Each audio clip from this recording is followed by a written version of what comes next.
आज की इस वीडियो में हम टोक्यो ओलंपिक के बारे में पढ़ेंगे। तो चाहे आप किसी भी परीक्षा की तैयारी कर रहे हो, ओलंपिक से एक न एक प्रश्न पूछा ही जाएगा। तो आज की इस वीडियो में हम टोक्यो ओलंपिक से रिलेटेड जो भी महत्वपूर्ण फैक्ट हैं सभी को कवर करेंगे। सबसे पहले देखते हैं कि ओलंपिक खेलों की शुरुआत कहाँ और कब हुई। तो सबसे पहले आधुनिक ओलंपिक खेल यूनान की राजधानी एथेंस से शुरू हुए। और कब शुरू हुए? तो 1896 ईस्वी में। दोनों चीज़ें आपको पता होनी चाहिए कि इसकी शुरुआत कहाँ से हुई। तो यूनान की राजधानी एथेंस से। और कब हुई? तो सन 1896 ईस्वी में हुई, याद रखिएगा। उसके बाद देखते हैं कि ओलंपिक खेलों को शुरुआत कराने का श्रेय किसे जाता है। तो बैरन पियरे डी कोबार्टिन को ओलंपिक खेलों की शुरुआत कराने का श्रेय जाता है। किसे? बैरन पियरे डी कोबार्टिन को, याद रखिएगा। तो ओलंपिक खेलों का संचालन करने वाली संस्था कौन सी है? तो ये है अंतर्राष्ट्रीय ओलंपिक समिति। यह ओलंपिक खेलों का संचालन करती है, जिसे इंग्लिश में कहते हैं IOC, इंटरनेशनल ओलंपिक कमेटी। तो अंतर्राष्ट्रीय ओलंपिक समिति ओलंपिक खेलों को संचालित करने वाली संस्था है, जिसकी स्थापना कब हुई थी? सन 1894 ईस्वी में। तो 1894 में IOC की स्थापना हुई और इसके 2 साल बाद 1896 में पहले ओलंपिक खेलों का आयोजन किया गया, याद रखिएगा। और IOC का मुख्यालय यानी कि हेडक्वार्टर कहाँ पर है? तो लुसाने, जो कि स्विट्जरलैंड में है। यहाँ पर IOC का हेडक्वार्टर है, पूछा गया है, याद रखिएगा। उसके बाद देखते हैं कि अंतर्राष्ट्रीय ओलंपिक समिति के पहले अध्यक्ष कौन थे, प्रथम अध्यक्ष। तो इनका नाम है डिमिट्रियास विकेलास, याद रखिएगा। डिमिट्रियास विकेलास ये IOC के पहले अध्यक्ष थे। और वर्तमान अध्यक्ष कौन है? तो थॉमस बाच, जो कि जर्मनी के हैं। ये IOC के वर्तमान के अध्यक्ष हैं, याद रखिएगा। तो आगे अब हम देख लेते हैं कि वर्तमान में ओलंपिक कहाँ पर हुआ और आगे ये कहाँ पर होगा। तो सबसे पहले आपको पता ही होगा कि ओलंपिक 2 प्रकार के होते हैं, एक समर ओलंपिक और दूसरा विंटर ओलंपिक। तो समर ओलंपिक को कहते हैं ग्रीष्मकालीन ओलंपिक और विंटर ओलंपिक को कहते हैं शीतकालीन ओलंपिक। तो समर ओलंपिक हर 4 साल के अंतराल पे होता है और विंटर ओलंपिक भी हर 4 साल के अंतराल पे होता है। तो जो पिछला वाला ओलंपिक हुआ था समर ओलंपिक, ये 2016 में हुआ था। कहाँ पर? तो ब्राज़ील के रियो में हुआ था। और जो वर्तमान में अभी ख़त्म ही हुआ है ओलंपिक, ये कहाँ पर हुआ? तो टोक्यो में हुआ, जापान की राजधानी टोक्यो में। और हुआ कब? तो 2021 में। पिछला हुआ था 2016 में और वर्तमान में हुआ 2021 में। 2020 में होना चाहिए था, पर कोरोना महामारी के कारण जो 2020 वाला टोक्यो ओलंपिक था, इसे पोस्टपोन कर दिया गया और अभी 2021 में करवाया गया। इसीलिए आप देख रहे होंगे हर जगह टोक्यो ओलंपिक 2020 लिखा आ रहा है, क्योंकि वो 2020 वाला ही टोक्यो ओलंपिक 2021 में करवाया गया। इसीलिए कंफ्यूज मत होना।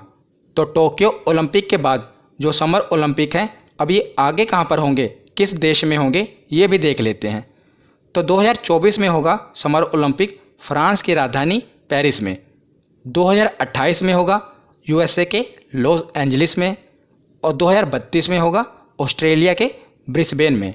समर ओलंपिक के बाद विंटर ओलंपिक देख लेते हैं। तो अभी 2018 में पिछला वाला विंटर ओलंपिक कहाँ पर हुआ था? साउथ कोरिया की राजधानी प्योंगचांग में। और 2022 में ये कहाँ पर होगा? तो चाइना की राजधानी बीजिंग में। और 2026 में तो इटली के मिलान एंड कोर्टिना में विंटर ओलंपिक का आयोजन होगा, याद रखिएगा।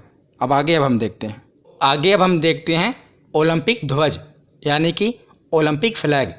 तो ओलंपिक ध्वज सिल्क कपड़े के होते हैं, जिसके मध्य 5 रंगीन चक्र एक दूसरे से मिले हुए दर्शाए गए हैं।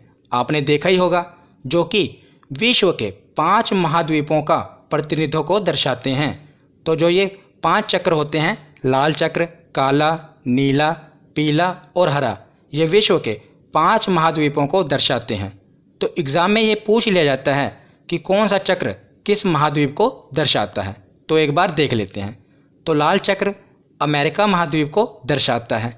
काला चक्र अफ्रीका महाद्वीप को दर्शाता है।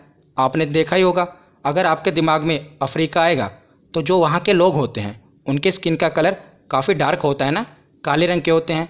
तो उससे आप इसे रिलेट कर पाएंगे कि जो काला चक्र होता है ये अफ्रीका महाद्वीप को दर्शाता है। नीला चक्र यूरोप को दर्शाता है। पीला चक्र एशिया को दर्शाता है।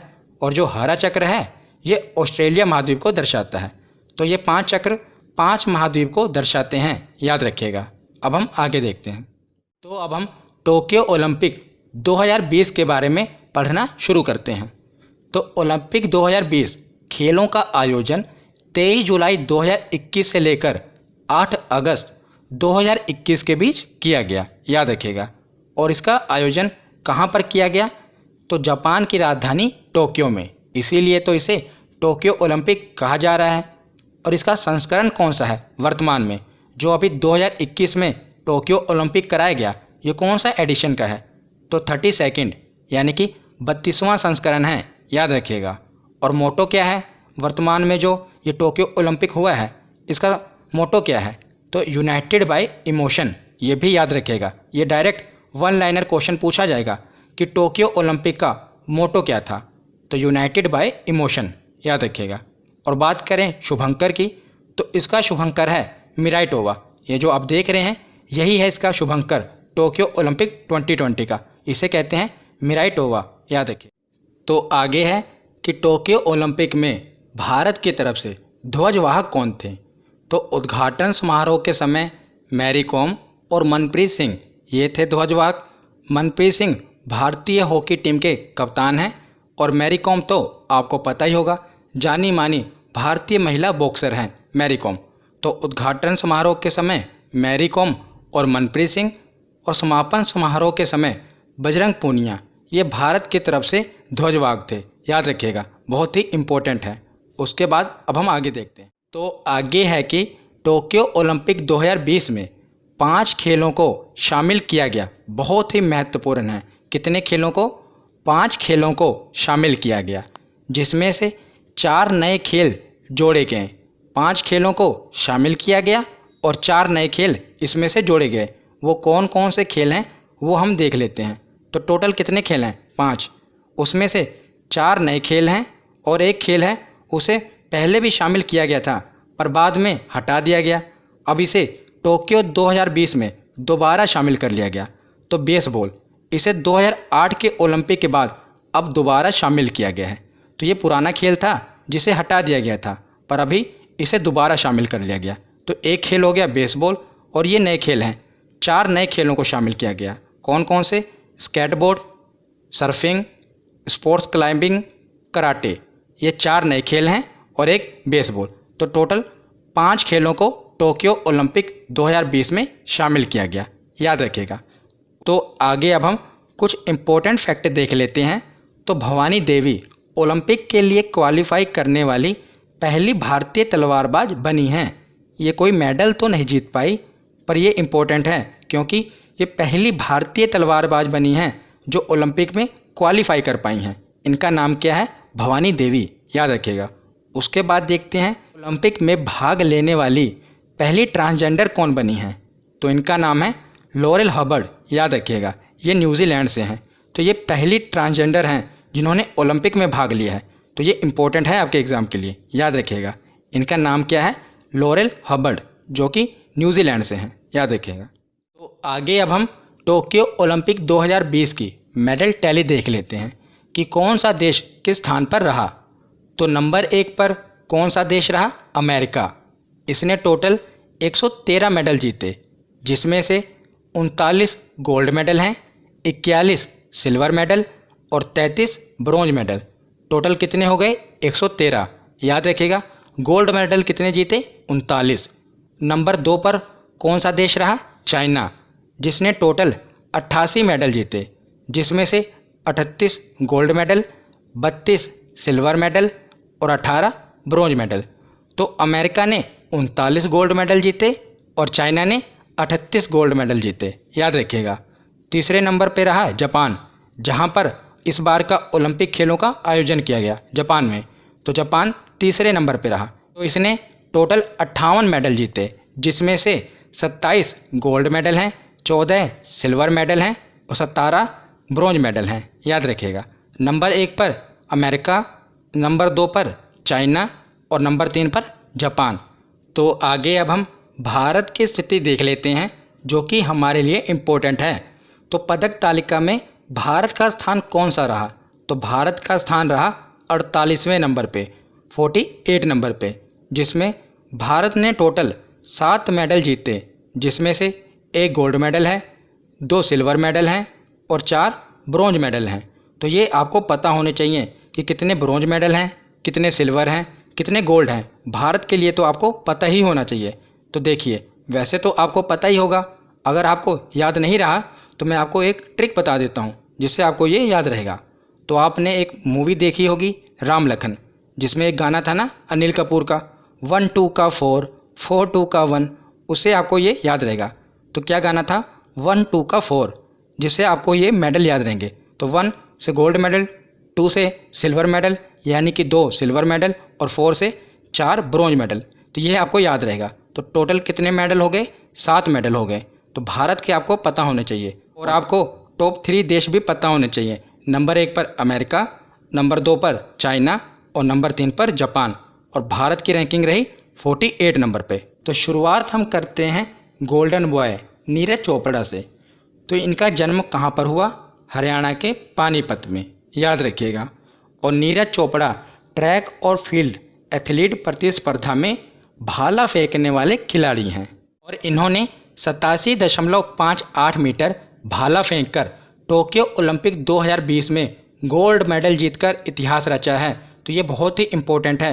ये ज़रूर पूछा जाएगा कि नीरज चोपड़ा ने कितनी दूरी पर भाला फेंककर गोल्ड मेडल हासिल किया। तो याद रखिएगा, दूरी कितनी है? 87.58 मीटर। उसके बाद देखते हैं कि नीरज चोपड़ा ओलंपिक के ट्रैक एंड फील्ड में मेडल जीतने वाले पहले भारतीय बन गए हैं। इम्पोर्टेंट है, याद रखिएगा। तो आगे अब हम इनकी और कुछ अन्य उपलब्धियां देख लेते हैं कि इन्होंने और कौन कौन सी प्रतियोगिता में मेडल हासिल किए। तो 2016 में दक्षिण एशियाई खेलों में भी इन्होंने स्वर्ण पदक हासिल किया। उसके बाद 2017 में एशियन प्रतियोगिता में भी इन्होंने गोल्ड मेडल हासिल किया। उसके बाद 2018 में राष्ट्रमंडल खेलों में इन्होंने स्वर्ण पदक हासिल किया। 2018 में एशियाई खेलों में भी स्वर्ण पदक हासिल किया। और जो अभी 2020 के टोक्यो ओलंपिक खेल हुए, इसमें भी इन्होंने स्वर्ण पदक हासिल किया। इसीलिए इन्हें गोल्ड बॉय कहा जाता है। देख ही रहे हैं आप कि स्वर्ण पदक इन्होंने और भी बहुत सी प्रतियोगिताओं में हासिल किए, पर सबसे जो इम्पोर्टेंट है कि इन्होंने टोक्यो ओलंपिक में भी, जो अभी ओलंपिक हुआ, इसमें भी गोल्ड मेडल हासिल किया है। याद रखिएगा। तो नीरज चोपड़ा के बाद आगे अब हम मीराबाई चानू पर आते हैं। तो भारत को टोक्यो ओलंपिक में एक ही गोल्ड मेडल मिला और वो नीरज चोपड़ा लेकर आए। उसके बाद हम आते हैं मीराबाई चानू पर। तो मीराबाई चानू एक भारतीय भारोत्तोलन वेट लिफ्टर खिलाड़ी हैं, जिनका जन्म मणिपुर की राजधानी इम्फाल में हुआ। कहाँ पर हुआ? मणिपुर की राजधानी इम्फाल में। मीराबाई चानू ने टोक्यो ओलंपिक 2020 में सिल्वर मेडल जीतकर इतिहास रच दिया। याद रखिएगा, मीराबाई चानू ने कौन सा मेडल जीता? Silver medal. और कौन से किलोग्राम वर्ग में? ये इंपॉर्टेंट है। तो 49 किलोग्राम वर्ग में मीराबाई चानू ने सिल्वर मेडल हासिल किया है। और भारत को टोक्यो ओलंपिक में सबसे पहला मेडल भी मीराबाई चानू ने ही दिलवाया। ये भी इम्पोर्टेंट है, पूछ लिया जाएगा कि टोक्यो ओलंपिक 2020 में भारत को सबसे पहला मेडल किसने दिलवाया? तो मीराबाई चानू ने। कौन सा मेडल दिलवाया? तो सिल्वर मेडल। आगे देखते हैं कि मीराबाई चानू ने क्लीन एंड जर्क में 115 किलोग्राम और स्नैच में 87 किलोग्राम और टोटल कितना हो गया? 202 किलोग्राम वजन उठाकर सिल्वर मेडल अपने नाम किया। तो क्लीन एंड जर्क और स्नैच क्या होता है? तो आपने देखा होगा कि जो स्नैच होता है, इसमें क्या होता है कि जो रोड होती है, यानी कि जो भार होता है, उसको एक ही बार में फर्श से सिर के ऊपर तक उठाना होता है। इसमें एक ही स्टेप होता है। और जो क्लीन एंड जर्क होता है, इसमें 2 स्टेप होते हैं। पहले रोड को कंधों पर रखा जाता है, आपने देखा होगा। पहले रोड को क्या करा जाता है? कंधों पर रखा जाता है और उसके बाद फिर इसे सिर से ऊपर तक उठाना होता है। तो स्नैच में रोड को एक ही बार फर्श से सिर के ऊपर तक उठाना होता है और क्लीन एंड जर्क में 2 स्टेप होते हैं। पहले रोड को कंधों पर रखा जाता है और उसके बाद सिर से ऊपर तक उठाना होता है। तो क्लीन एंड जर्क में इन्होंने 115 किलोग्राम वजन उठाया और स्नैच में 87 किलोग्राम वजन उठाया, जिसे मिलाकर हो गया 202 किलोग्राम। और आगे है कि 2018 में इन्हें पद्मश्री और राजीव गांधी खेल रत्न पुरस्कार से सम्मानित किया गया। तो राजीव गांधी खेल रत्न पुरस्कार का नाम अब बदल दिया गया है। वर्तमान में इसका नाम मेजर ध्यानचंद के नाम पर रखा गया है। पहले क्या था? राजीव गांधी खेल रत्न पुरस्कार। तो इन्हें पद्मश्री और राजीव गांधी खेल रत्न पुरस्कार से सम्मानित किया जा चुका है। मीराबाई चानू को याद रखिएगा। मीराबाई चानू के बाद अब हम आते हैं रवि कुमार दहिया पर। तो भारत को 1 गोल्ड मेडल मिला जो नीरज चोपड़ा लेकर आए। 2 सिल्वर मेडल मिले, जिनमें से 1 सिल्वर मेडल मीराबाई चानू लेकर आई और दूसरा सिल्वर मेडल रवि कुमार दहिया लेकर आए। तो रवि कुमार दहिया एक भारतीय पहलवान हैं जिनका जन्म हरियाणा के सोनीपत में हुआ। और रवि कुमार दहिया ने पुरुषों के 57 किलोग्राम भार वर्ग में सिल्वर मेडल जीता है। ये इंपॉर्टेंट है, वेट कैटेगरी पूछी जाती है। कितने किलोग्राम भार वर्ग में? 57 किलोग्राम भार वर्ग में इन्होंने सिल्वर मेडल अपने नाम किया। और आगे है कि रवि कुमार दहिया ओलंपिक में सुशील कुमार के बाद सिल्वर मेडल जीतने वाले दूसरे भारतीय पहलवान बन गए हैं। तो इनसे पहले सुशील कुमार ने ही पहलवानी में सिल्वर मेडल जीता था। उसके बाद अब रवि कुमार दहिया ने पहलवानी में सिल्वर मेडल हासिल कर लिया है। तो इसी के साथ ये दूसरे भारतीय पहलवान बन गए हैं जिन्होंने सिल्वर मेडल हासिल किया है। साथ ही साथ ये भी फैक्ट याद रखिएगा कि रवि कुमार दहिया ओलंपिक पदक जीतने वाले भारत के 5वें पहलवान हैं। इनसे पहले 4 पहलवान ओलंपिक में पदक जीत चुके हैं। सबसे पहले केडी जाधव, दूसरे नंबर पे सुशील कुमार, फिर योगेश्वर दत्त और साक्षी मलिक। इनसे पहले ये 4 पदक जीत चुके हैं, जिसमें से जो सुशील कुमार हैं इन्होंने सिल्वर मेडल जीता था। उसके बाद अब रवि कुमार दहिया ने सिल्वर मेडल जीता है, तो 2 सिल्वर मेडल हो गए। और बाकी के जितने भी पहलवान हैं इन्होंने पहले के ओलंपिक में कांस्य पदक हासिल किया था। रवि कुमार दहिया 5वें पहलवान बन गए हैं। तो अभी जो टोक्यो ओलंपिक हुआ था उसमें बजरंग पूनिया ने भी कांस्य पदक हासिल किया। तो इसी के साथ वो 6ठे भारतीय पहलवान बन गए। उनके बारे में हम आगे पढ़ेंगे।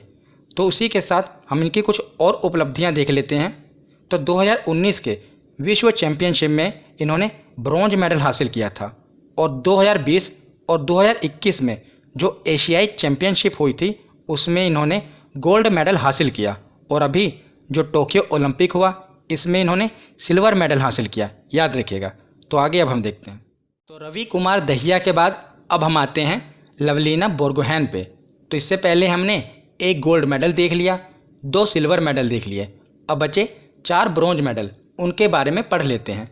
तो लवलीना बोरगोहेन ये एक भारतीय मुक्केबाज हैं और इनका जन्म असम के गोलाघाट में हुआ। कहाँ पर? असम के गोलाघाट में।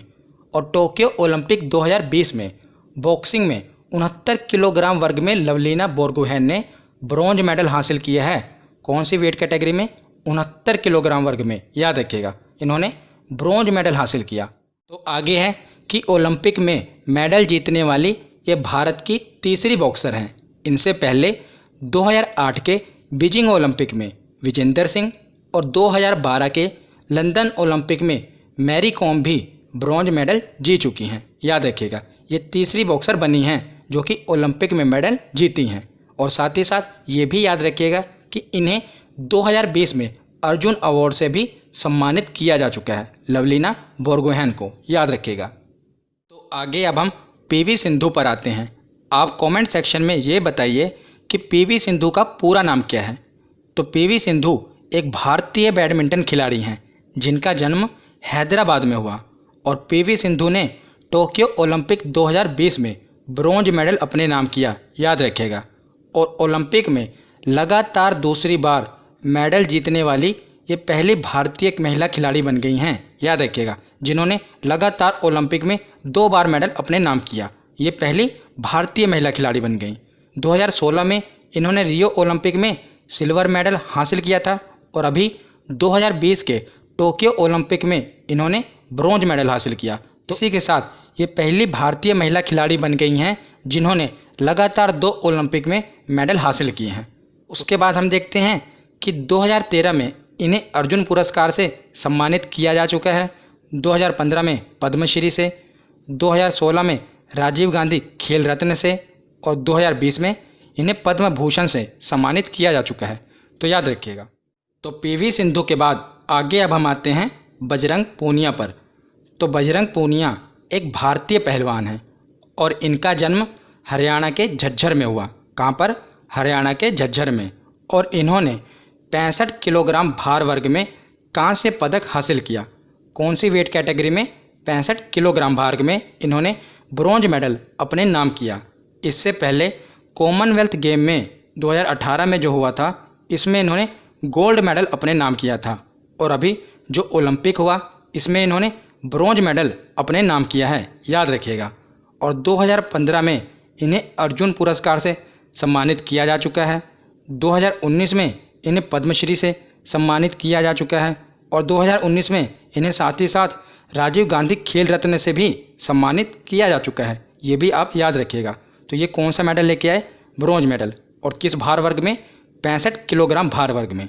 अब हम आगे देखते हैं। तो लास्ट में अब हम आते हैं भारतीय हॉकी टीम पर। तो एक समय था जब हॉकी में भारत का ही दबदबा हुआ करता था, पर कुछ कारणों की वजह से हम इस दबदबे को कायम नहीं रख पाए।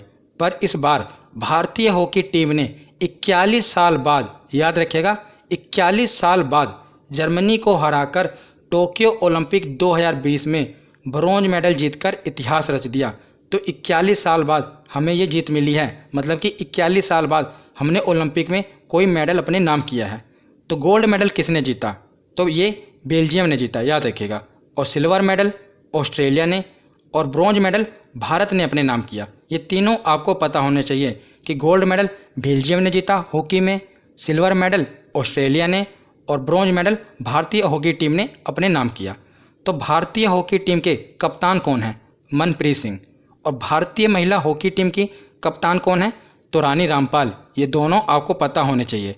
और भारतीय महिला हॉकी टीम का भी इस बार बहुत ही अच्छा प्रदर्शन रहा। दुर्भाग्यवश ये कांस्य पदक से चूक गई, पर इनका भी इस बार बहुत ही अच्छा प्रदर्शन रहा।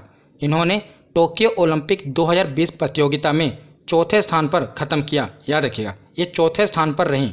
और भारतीय पुरुष हॉकी टीम, इन्होंने ब्रॉन्ज मेडल हासिल किया।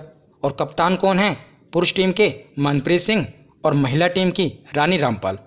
तो आज की ये वीडियो यहीं पर ख़त्म होती है। कैसी लगी ये वीडियो कमेंट सेक्शन में ज़रूर बताना। धन्यवाद।